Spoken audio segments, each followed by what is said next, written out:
Hello everyone, I'm Daddylan, and today we're going to talk about King Arthur. King Arthur is a legendary figure from British folklore. He's a great warrior and the protector of all Britain, often facing supernatural enemies and having connections to mythic places like the magical land of Annwn in Wales.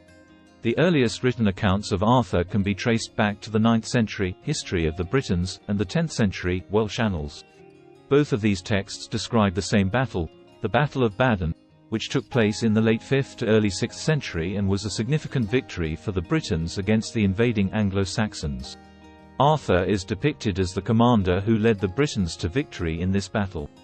However, due to the scant details and lack of certainty, mainstream historians don't consider Arthur to be a confirmed historical figure. He remains a possibility. The character of Arthur became widely popular in the book Historia Regum Britanniae, written around 1136 by Geoffrey of Monmouth. Despite its name, this work is not a reliable historical source but rather a literary creation, combining various early vague accounts, including the History of the Britons and the Welsh Annals, with embellishments and fantasies. Due to its comprehensive narrative, it was taken as factual history by many historians until the 16th century. In this work, Arthur's life is first fully depicted. Arthur's father is King Uther Pendragon, and after Uther's death, Arthur assumes the throne.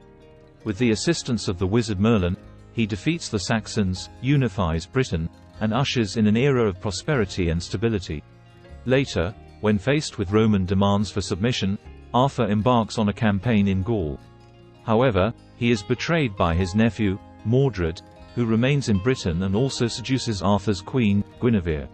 An enraged Arthur returns to quell the rebellion, successfully defeating Mordred but sustaining grievous wounds in the process. He retreats to the legendary Isle of Avalon for convalescence and is never seen again. This framework forms the basis for the Arthurian legend we are familiar with today. Evidence suggests that the Arthurian legend was already circulating on the European continent during that time. The Modena Cathedral in Italy, for instance, features an archway built between 1120 and 1140, closely matching the time when Geoffrey of Monmouth's Historia Regum Britanniae was written. The archway depicts characters from the legend, albeit with different names. This indicates that the story of Arthur was already known, and Historia Regum Britanniae elevated it to another level. Subsequently, various works revolving around Arthur continued to emerge, elaborating on the character and expanding the stories, resulting in well-known elements like the Round Table, the Sword in the Stone, and the Holy Grail. In 1485, Thomas Malory's Le Morte d'Arthur, published by England's first printer, William Caxton, covered the entire essence of the Arthurian legend. Through his reinterpretation, Arthur's character reached its peak in history. The book encompasses Arthur's ascent to the throne, the formation of the Round Table, the quest for the Holy Grail, and Arthur's ultimate demise. This work essentially comprises the story as we know it today. For me personally, what's most intriguing are the tales of the Round Table and the Sword in the Stone. The subplots involving Arthur's first knight, Lancelot, having an affair with Guinevere, or Arthur's incestuous relationship with his sister Morgan and the birth of Mordred, don't really resonate with me. So, let's focus on the Round Table and the Sword in the Stone in the next part of our discussion. The Knights of the Round Table were the most formidable warriors under King Arthur's command, with their number reaching as many as 150 in various versions. One of their defining characteristics was gathering around a round table, symbolizing equality among them. They also adhered to the chivalric code, which included principles like never showing anger or committing murder, never betraying, avoiding cruelty, extending help to ladies, not coercing them, and resolving disputes without resorting to violence. The unity and valor of the Knights of the Round Table played a significant role in Arthur's ability to unite all of Britain. Among these knights, 12 held a special place in Arthur's heart. Lancelot, he was the first knight under Arthur, known for his valor, strength, and being the guardian of Guinevere, who was also Arthur's wife. However, Lancelot and Guinevere eventually fell in love, betraying Arthur's trust. When Arthur discovered their affair, he planned to burn Guinevere at the stake, but Lancelot valiantly rescued her, killing several knights in the process. This series of events led to the division of the Round Table and contributed to Arthur's tragic fate. Galahad, the purest and most perfect of the Knights of the Round Table. He is the illegitimate son of Lancelot and the Holy Grail maiden Elaine. Galahad is also the only one destined to find the Holy Grail. The Holy Grail refers to the cup used by Jesus during the Last Supper, and legend has it that it was infused with Jesus's blood when he was crucified on the cross, giving it miraculous powers. Galahad, along with Percival and Bors, forms the trio of the Grail Knights and embarks on a quest to find the Holy Grail. In the end, Galahad fulfills his destiny by discovering the Holy Grail and is crowned as the Grail King. He then, through prayer, raises the Holy Grail and ascends to heaven, his soul cleansed and purified. Percival, a simple yet courageous soul, is the son of King Pellinore, raised in the wilderness from a young age. Later, he joined Galahad and Bors on a quest to find the Holy Grail. He had a close encounter with the Holy Grail, which signifies that he is the second purest knight after Galahad. When Galahad ascended to heaven, Percival assumed the role of the Grail King, becoming the guardian of the Holy Grail. Bors was Lancelot's cousin and remained utterly loyal to King Arthur.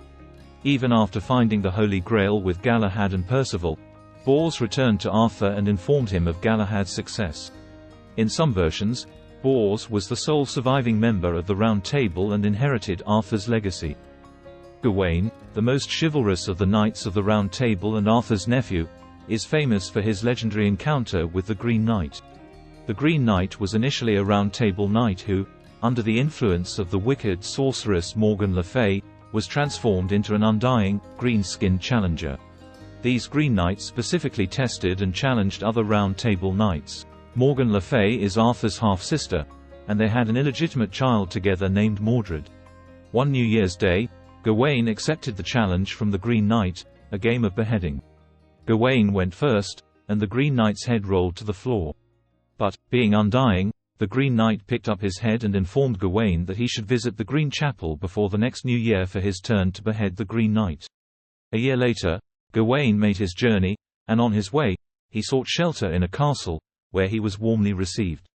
The beautiful lady of the castle took an interest in Gawain and approached him 3 nights in a row, expressing her love. Despite her advances, Gawain, guided by his personal morals and adherence to the knightly code, refused her. However, out of courtesy, he accepted a green girdle she offered. Following this, Gawain arrived at the Green Chapel, and the Green Knight delivered 3 fierce blows towards his neck. To everyone's surprise, Gawain emerged unscathed, with only a slight graze from the 3rd strike. At this point, the Green Knight revealed his true identity.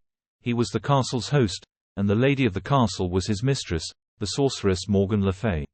The Green Knight explained that the first 2 blows did no harm because Gawain upheld his chivalrous principles for 3 nights. The slight injury from the 3rd blow served as a mild punishment for accepting the lady's gift. The green girdle he accepted was, in fact, the symbol of the Green Knight, signifying that Gawain had, unknowingly, become one of Morgan's Green Knights. Consequently, when the other Knights of the Round Table embarked on the quest for the Holy Grail, Gawain's heart wasn't fully in it. Tristan, the most melancholic of knights. Tristan lost his parents at a young age and was raised by his uncle, King Mark of Cornwall. As he became a Knight of the Round Table, he gained a reputation as one of the most formidable knights, almost as strong as Lancelot. The 2 of them were also close friends. In some of the more romantic tales, Tristan was sent by his uncle, King Mark, to fetch the bride, Princess Isolde of Ireland. However, on the way, they accidentally drank a love potion and ended up falling for each other. This began a tumultuous and tragic love affair, but out of guilt towards his uncle, Tristan eventually sent Isolde back to him. Due to these complex emotions and the deeds in his life, even when Tristan stood in front of the Holy Grail during the quest for it, he couldn't touch it. The Holy Grail could only be touched by the most pure-hearted of knights. In a later battle, Tristan was severely wounded, and Isolde, who was also a skilled healer, rushed to his side. She sent him a message in advance, promising to raise white sails on her ship if she was coming, and black sails if she wasn't. Unfortunately, Tristan's wife, who coincidentally was also named Isolde, out of jealousy, informed him that the ship had black sails. Tristan, devastated, gave up on life and let go. When Isolde arrived and found Tristan had already passed away, She was heartbroken and took her own life in despair. Lamorak, often hailed as the third mightiest of Arthur's knights, was a powerhouse when it came to combat, ranking just below Lancelot and Tristan. These three were collectively known as the British Lions. Stories claim that he once single-handedly defeated 30 knights, showcasing exceptional prowess in lance combat. He stood out as a master of the art of the spear. In the climactic battle against Mordred, he fought valiantly, taking on 3 knights at once. Unfortunately, his life was cut short when Mordred's sneak attacked him from behind while he was already engaged in the intense battle.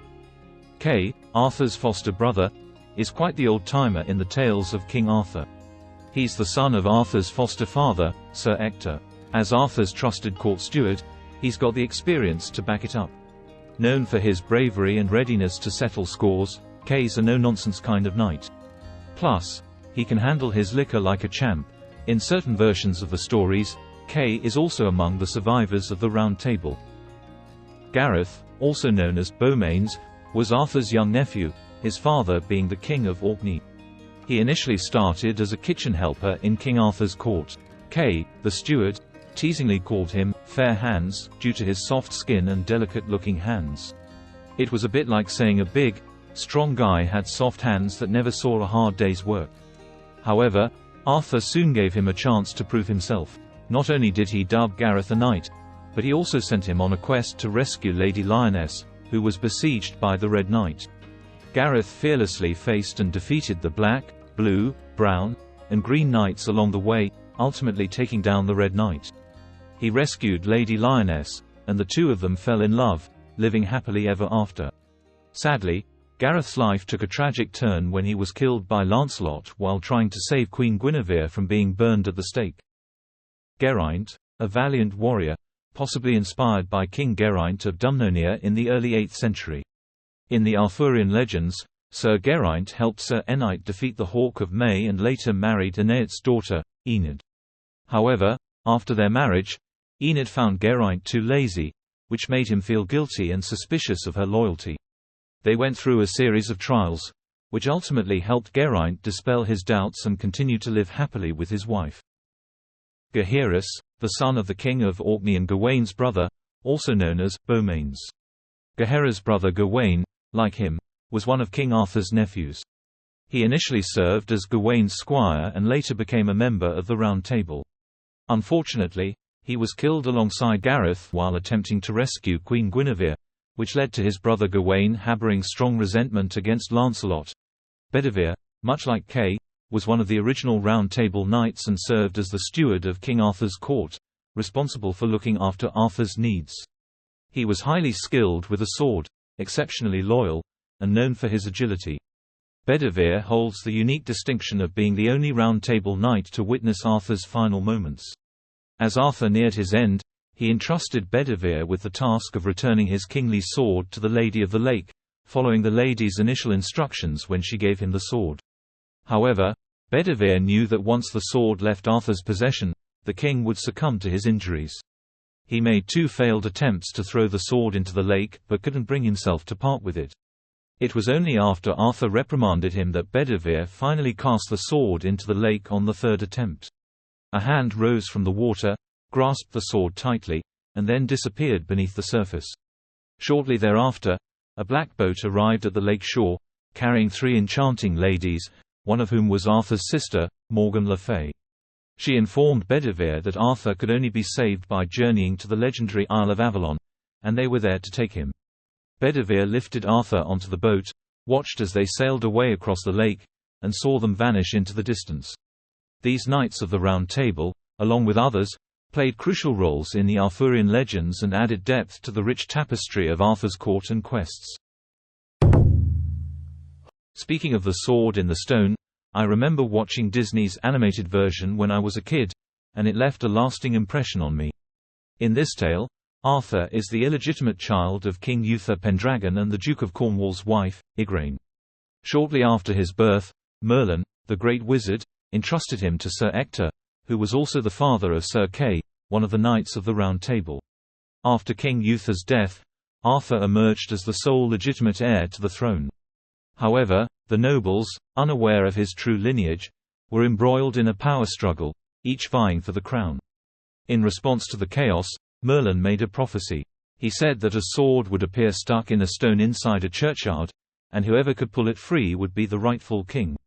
True to his words, on the night before Christmas, a sword appeared in the stone in the churchyard. It bore an inscription that read, "Whoso pulleth out this sword of this stone is rightwise king born of all England." Many knights and nobles attempted to pull the sword from the stone, but all of them failed.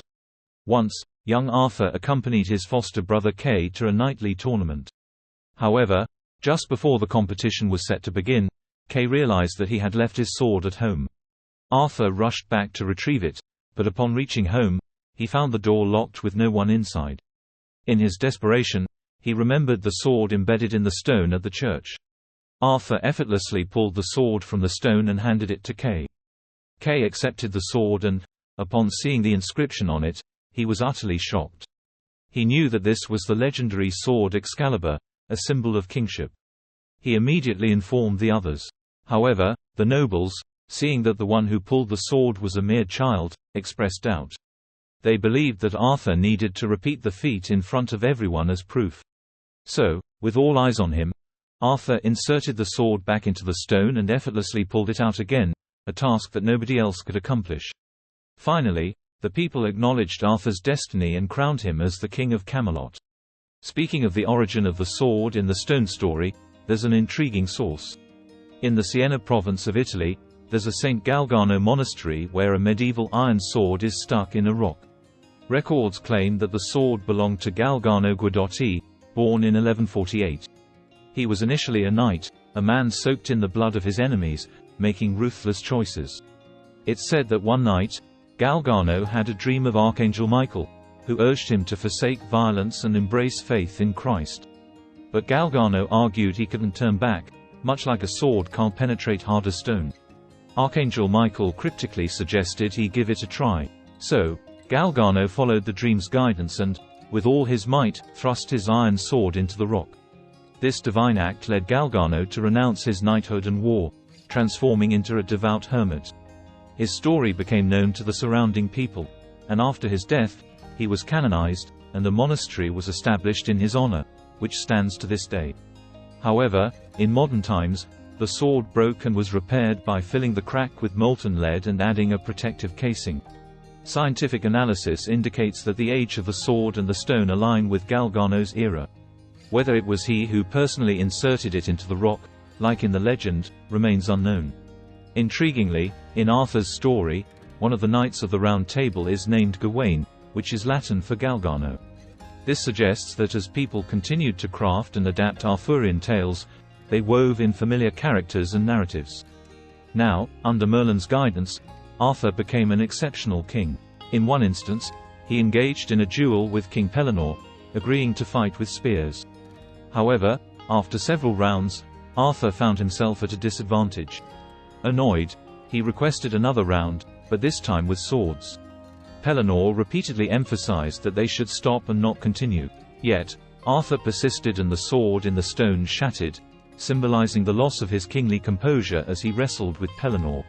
Full of regret, Arthur sought Merlin's help. Merlin took him to a sacred lake, and with incantations, a delicate hand emerged from the water, holding an exquisite sword. Arthur quickly received it and was told that this sword was Excalibur, the Sword of Kings. It meant cut steel, and granted Arthur invincible strength. However, it was also emphasized that the scabbard of the sword was even more precious, as it protected Arthur from all harm, and he had to safeguard it. This setting symbolizes that the role of a king is more about protection than aggression. Unfortunately, Arthur lost the scabbard, leading to his injury by Mordred in the final battle at Camlan, before he entrusted Excalibur to Bedivere on his way to Avalon. While many now believe that the sword in the stone and Excalibur are the same sword, in reality, they are distinct. But remember, stories are just stories. We can make some plot changes without harming the essence. In fact, it's through continuous refinement and adaptation that classic stories become timeless legends. Alright, that wraps up our story for today. See you in the next one. Goodbye.